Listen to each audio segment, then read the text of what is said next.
السلام علیکم و رحمت الله. و علیکم السلام و رحمت الله و برکاته.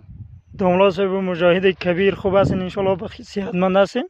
الحمدلله با فضل الله و دعای نیک شما ما جو صحت سلامت هستیم. داملا صاحب موقعیتی که شما قرار دارین کدام موقعیت می باشه؟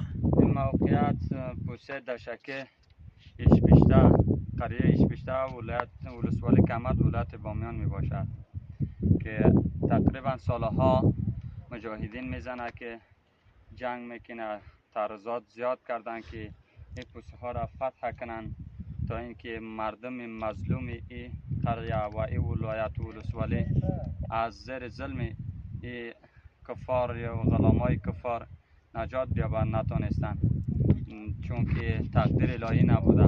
اما با فضل الله متعال چند شب قبل مجاهدین در اینجا عملیاتی داشتند که او پوسه